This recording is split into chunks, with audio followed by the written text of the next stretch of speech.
안녕하세요, 여러분. 지금 여기 뉴스입니다. 자, 오늘은 정말 핫하고 터질 것 같은 주제로 여러분을 찾아왔어요. 2025년 대한민국 대선 후보 지지율 이야기인데요. 이게 그냥 숫자 몇 개 던지고 끝나는 이야기가 아니에요. 이건 완전 상식 파괴, 아니 정치판의 아포칼립스 수준의 충격적인 여론조사 결과거든요. 이재명 46.5%, 김문수 40.4%, 이준석 10.3%, 이 숫자들이 뭘 의미하는지, 왜 이렇게 나왔는지, 그리고 우리 삶에 어떤 영향을 미칠지 지금부터 같이 파헤쳐 볼게요. 허리띠 단단히 매시고 인기 드라마 대선의 게임 오브 스론 첫 장면으로 들어가 봅시다. 여러분 혹시 최근에 뉴스나 X에서 대선 후보들 이름 들어보셨나요?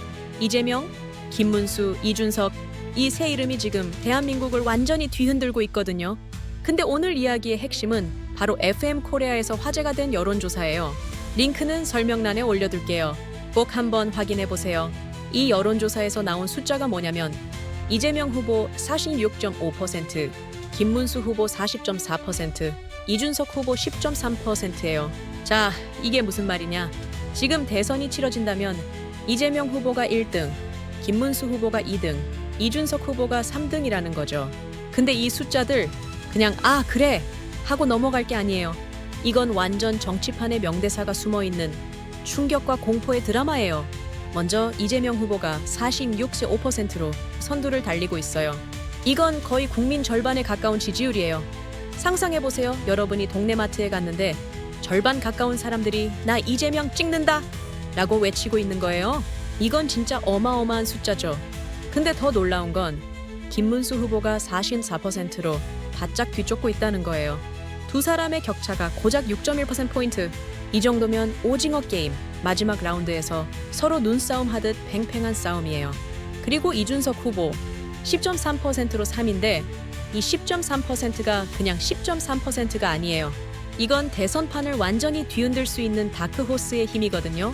이 숫자들 보면서 저는 진짜 대선 인피니티 워 보고 있는 기분이었어요. 여러분은 어때요? 자, 여기서 잠깐 이 숫자들이 왜 이렇게 중요하냐면 이건 단순히 누가 1등이야 하는 게임이 아니에요. 이건 우리나라의 미래, 여러분의 일상, 경제, 심지어 여러분이 매일 마시는 커피 가격까지 바꿀 수 있는 거대한 선택의 순간이에요.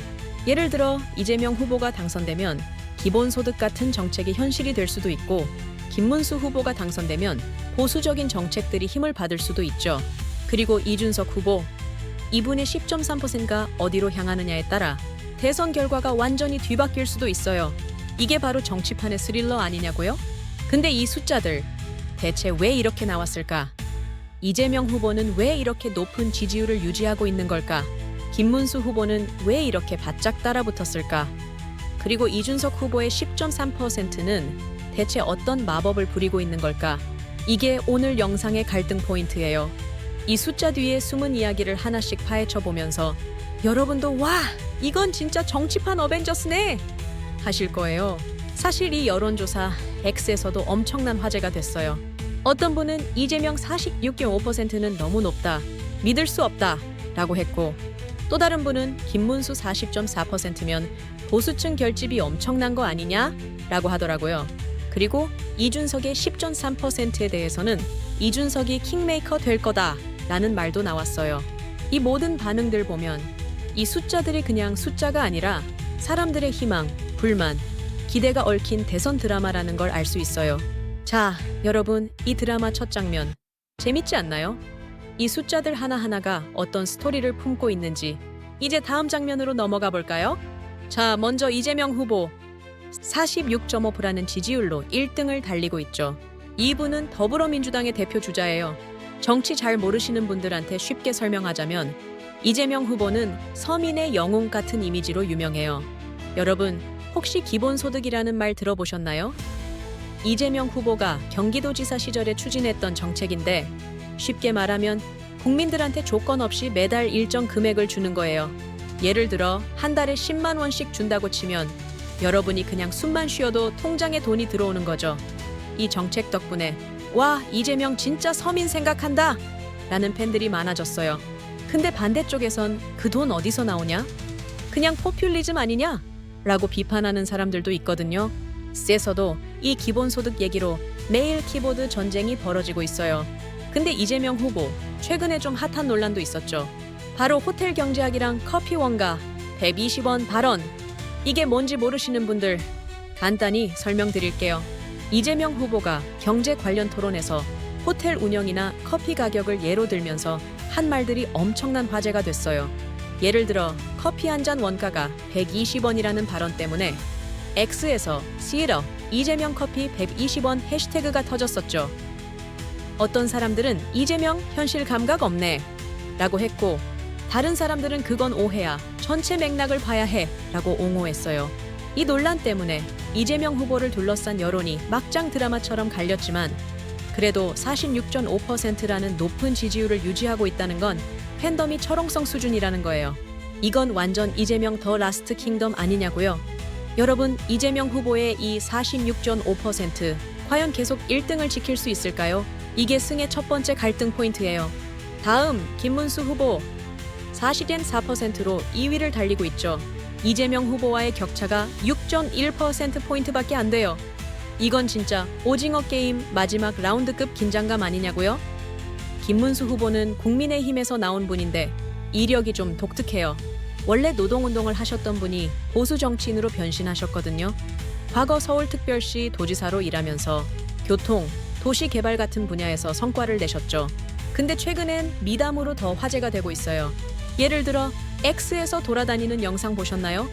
김문수 후보가 시장에서 할머니랑 소탈하게 대화하면서 장바구니까지 들어주는 모습. 이 영상 보고 와, 김문수 진짜 서민적이다 라는 반응이 엄청 많았어요. 또 젊은 층을 겨냥한 정책 제안도 내놓으면서 김문수 의외로 트렌디하네 라는 평가도 받고 있죠. 이 40.4%라는 숫자는 보수층이 단단히 결집하고 있다는 신호일까요? 아니면 새로운 팬층이 생기고 있는 걸까요?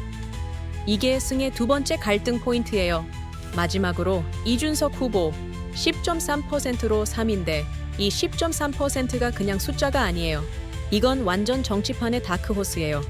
이준석 후보는 개혁신당의 젊은 리더로 30대의 정치판에 뛰어들어서 기존 정치인들과는 완전히 다른 행보로 주목받고 있어요. 예를 들어 최근 토론에서 이준석 후보가 다른 후보들한테 날카로운 질문 던지면서 이준석 진짜 세다라는 반응이 X에서 폭발했어요. 특히 2030대 젊은 층과 중도층에서 인기가 많거든요. 이준석 후보의 정책들, 예를 들어 청년 세대를 위한 일자리나 교육개혁 같은 것들이 젊은 층한테 이건 진짜 우리 얘기다 라는 공감을 얻고 있어요. 이 10.3%는 작아 보이지만 이 지지층이 어디로 움직이느냐에 따라 대선판이 완전히 뒤바뀔 수 있거든요. 이건 완전 이준석 어벤져스 뉴 히어로 느낌 아니냐고요? 이 10.3%가 대선의 킹메이커가 될지 아니면 그냥 스쳐가는 바람이 될지, 이게 승의 세 번째 갈등 포인트예요. 자, 여러분, 이 세 후보의 이야기를 하나씩 뜯어보니 어때요? 이재명 후보의 46.5%는 단단한 팬덤의 힘일까? 아니면 논란으로 흔들릴까? 김문수 후보의 40.4%는 보수 결집일까? 아니면 새로운 바람일까? 그리고 이준석 후보의 10.3%는 과연 판을 뒤흔들 히든카드일까? 이 숫자들 뒤에 숨은 드라마 점점 더 흥미진진해지지 않나요? 지금까지 이재명 후보와 김문수 후보가 46.5대 40.4%로 데드히트를 벌이고 있는 상황 보셨죠? 이건 진짜 오징어 게임 마지막 라운드처럼 손에 땀을 쥐게 하는 싸움이에요. 근데 여기서 진짜 게임 체인저가 등장합니다. 바로 이준석 후보의 10.3%. 이 10.3%가 왜 이렇게 중요한지 지금부터 하나씩 뜯어볼게요. 이건 단순한 숫자가 아니라 대선의 운명을 좌우할 히든카드일 수도 있거든요. 먼저 이준석 후보의 10.3%가 왜 주목받는지부터 얘기해볼게요. 이준석 후보는 개혁신당의 젊은 리더로 기존 정치인들과는 완전히 다른 스타일이에요. 정치 잘 모르시는 분들한테 쉽게 설명하자면 이준석 후보는 정치판의 뉴페이스 같은 존재예요. 30대의 정치판에 뛰어들어서 젊은 층, 특히 2030대와 중도층에서 엄청난 인기를 끌고 있죠. 예를 들어 최근 TV 토론에서 이준석 후보가 다른 후보들한테 날카로운 질문 던지면서 이준석 진짜 세다! 라는 반응이 X에서 폭발했어요. X 포스트 보면 너 이준석 명토론 해시태그가 트렌드에 올랐을 정도거든요. 이 10.3%는 주로 젊은 층과 기존 정치에 실망한 중도층의 지지로 만들어진 거예요. 이 사람들이 어디로 표를 던지느냐에 따라 대선 결과가 완전히 바뀔 수 있다는 거죠. 자, 여기서 갈등 포인트 하나. 이준석 후보의 10.3%가 만약 김문수 후보와 단일화를 한다면 와, 이거 완전 대선 엔드게임 수준으로 판이 뒤바뀔 수 있어요. 엑스포스트에서 어떤 분이 그러더라고요. 이준석과 김문수가 단일화하면 지지율이 50%를 넘어서 이재명 후보를 제칠 수 있다. 이게 사실이라면 이준석의 10.3%가 대선의 킹메이커가 될 수 있다는 거예요. 근데 여기서 문제. 이준석 지지층이 과연 김문수 후보한테 전부 넘어갈까요? 이건 진짜 미지수예요. 이준석 후보의 지지층은 보수나 진보나 둘 다 싫어하는 기존 정치판 다 망해라 라는 마인드의 사람들이 많거든요. 그래서 어떤 유저가 이준석 지지층은 이재명 표를 뺏어온 거지 김문수 표가 아니다 라고 했는데 이 말 진짜 설득력 있지 않나요? 만약 이준석 지지층이 김문수 후보한테 안 간다면 이재명 후보가 어부지리로 당선될 가능성이 커진다는 거예요. 이건 완전 셜록 대선 에디션 수준의 미스터리 아니냐고요. 그리고 또 하나, 이준석 후보가 단일화를 안 하고 끝까지 독자적으로 간다면 그럼 보수표가 갈라져서 이재명 후보가 더 유리해질 수 있어요. 세서 본 포스트 중에 이준석이 10.3%로 버티다가 이재명 당선시키면 보수 진영에서 원망받을 거다 라는 말도 있었어요. 와, 이거 진짜 무서운 시나리오 아니에요? 이준석 후보 입장에선 스파이더맨 노웨이 홈처럼 모든 선택이 운명을 좌우하는 상황이에요. 단일화할까? 독자 노선 갈까? 아니면 또 다른 반전을 일으킬까? 이게 바로 전 파트의 핵심 갈등 포인트예요. 근데 여기서 잠깐 이 여론조사 자체도 생각해볼 게 많아요. 이 숫자들 FM 코리아에서 화제가 됐지만 여론조사라는 게 항상 100% 정확한 건 아니잖아요. 예를 들어 이 조사는 어떤 지역에서 했는지, 어떤 연령대가 많이 참여했는지 이런 디테일이 중요하거든요. 그래서 어떤 분이 이 조사는 젊은 층이 많은 지역에서 했을 거다라고 추측했는데 이게 맞다면 이준석의 10.3%가 더 의미 있는 거예요. 반대로 보수층이 많은 지역에서 했다면 김문수 후보의 40.4%가 더 강력한 거고요. 또 여론조사 샘플 크기가 작거나 특정 정당 지지자들이 더 많이 참여했다면 결과가 왜곡될 수도 있죠. 이 모든 게 얽히고 설켜서 정치판의 미궁 같지 않나요? 여러분, 이쯤 되면 이준석의 10.3%가 왜 이렇게 중요한지 감 오시죠? 이건 단순한 숫자가 아니라 대선의 판을 뒤흔들 폭탄 같은 존재예요. 이준석 후보가 어떤 선택을 하느냐, 그의 지지층이 어디로 움직이느냐, 이게 바로 대선 드라마의 클라이맥스예요. 자, 여러분, 이 갈등의 정점에서 어떤 생각 드시나요? 이준석은 단일화할까? 독자 노선 갈까? 아니면 완전 예상치 못한 반전을? 여러분, 이재명 46.5%, 김문수 40.4%, 이준석 10.3%, 이 숫자들 그냥 숫자가 아니에요. 이건 우리나라의 미래를 결정할 명대사들이 얽힌 정치판의 대서사시예요. 이재명 후보는 서민을 위한 정책과 단단한 팬덤으로 선두를 달리고 있지만 커피 120원 같은 논란으로 흔들릴 여지도 있죠. 김문수 후보는 소탈한 매력과 보수층의 결집으로 바짝 추격 중이고 이준석 후보는 10.3%라는 다크호스의 힘으로 판을 뒤흔들 준비를 하고 있어요. 이건 완전 대선 인피니티 워의 클라이맥스 아니냐고요. 근데 여기서 끝? 아니죠. 이건 이제 막 시작일 뿐이에요. 생각해보세요, 여러분. 대선까지 아직 시간 남았잖아요. 이 숫자들은 고정된 게 아니에요. 후보들의 한마디, 한 행동, 심지어 X에서 터지는 밈 하나가 이 판을 완전히 뒤바꿀 수 있거든요. 예를 들어 이재명 후보가 또 커피 120원 같은 발언으로 논란을 만들면 X에서 ESR 이재명 커피 논란 시즌2 해시태그가 터질지도 몰라요. 아니면 김문수 후보가 갑자기 젊은 층을 사로잡는 틱톡 챌린지라도 시작하면 김문수, 이 나이에 틱톡이라니? 하면서 지지율이 치솟을 수도 있죠. 그리고 이준석 후보, 이분이 또 명토론으로 화제를 모으거나 예상치 못한 정책 하나를 던지면 10.3%가 15%, 20%로 뛸지도 모르는 거예요. 이건 완전 오징어 게임 대선판에서 다음 라운드가 뭐가 될지 모르는 상황 아니냐고요? 근데 여기서 중요한 거, 이 여론조사 숫자들은 그냥 스냅샷일 뿐이에요. 세서 어떤 분이 그러더라고요. 여론조사는 순간의 민심일 뿐 대선 날까지 무슨 일이 일어날지 모른다. 맞아요.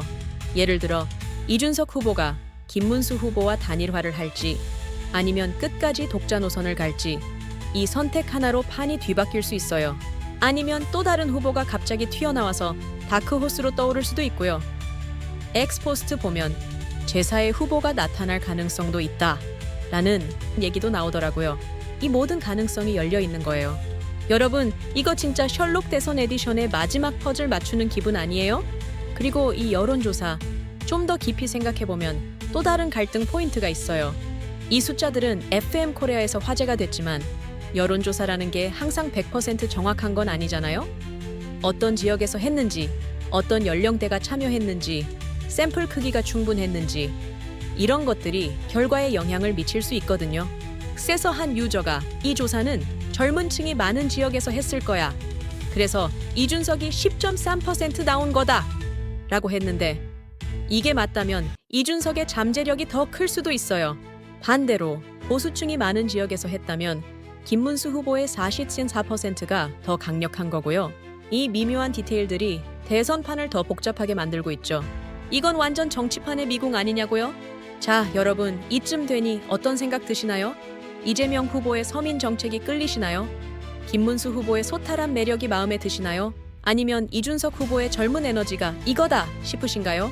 아니면 아직 나 진짜 모르겠다 하시는 분도 계실 거예요. 댓글로 여러분의 생각 꼭 남겨주세요. 이건 진짜 오징어 게임 대선판에서 여러분의 선택이 중요하거든요. 예를 들어 나는 이준석 찍을 거야. 젊은 피가 필요해. 라거나 이재명 정책이 현실적이야 라거나 김문수 미담 보고 마음 같다. 같은 의견 다 좋아요. 여러분의 댓글 하나하나가 이 드라마의 다음 장을 쓰는데 큰 힘이 될 거예요. 그리고 이 영상 재밌으셨다면 좋아요. 구독, 알림 설정까지 부탁드릴게요. 이 대선 드라마 아직 끝난 거 아니에요. 다음 영상에서 또 어떤 정치판의 명대사로 여러분을 찾아올지 저도 벌써 기대되네요. 이 숫자들, 이 후보들, 그리고 여러분의 선택이 만들어갈 2025년 대선, 과연 어떤 결말이 기다리고 있을까요? 이건 끝이 아니라 새로운 시작입니다. 그럼 Right Here News였습니다.